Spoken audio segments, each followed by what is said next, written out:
Mr. Speaker, I listened with great patience to the other side of the aisle for the last few weeks, and just want to remind you of several things. First of all, let me say that I'm very proud of the budget we put together.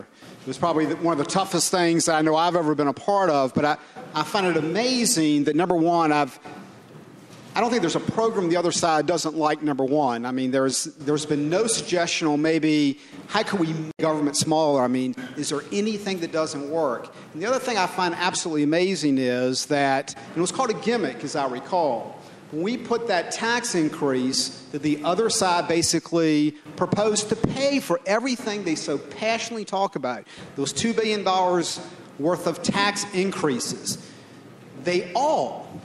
everyone voted against it. And we haven't heard a peep of how they're going to pay for all these various programs.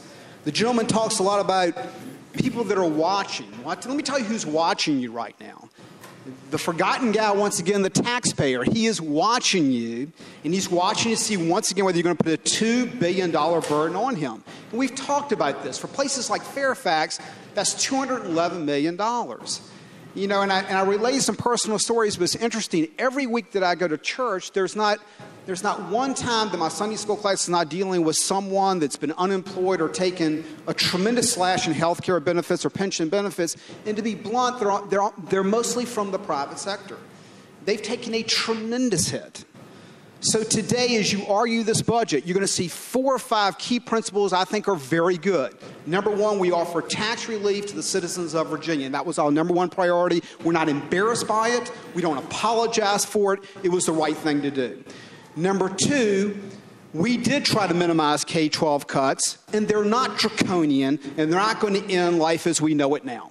As a matter of fact, when you look at the VRS savings, it's about $40 million a year in K-12 cuts. Healthcare. We are concerned about provider rates, but once again, the gentleman didn't mention things like MR waivers and ID waivers, the most vulnerable people in our society. And this House has stood up for them. We've unfrozen those waiver slots, and you're going to see an additional 175 waiver slots in that amendment that was referenced today. And there can be no more key priority than that. We've been very prudent. We took the revenue adjustment of about $200 million, and we're going to set most of it aside in the rainy day fund. So there's fiscal prudence. And yes, we have undergone some structural change. I've had so many of my constituents tell me, you guys just cannot do business the way we've done it the last 20 years. The world has changed. And if we basically keep our head in the sand, we're going to find ourselves where we can't even sustain the programs that we want to sustain. So, Mr. Speaker, I think we look forward to defending this budget on the floor today. That's our obligation, and I think you'll be proud when you have an opportunity to vote yes on the budget.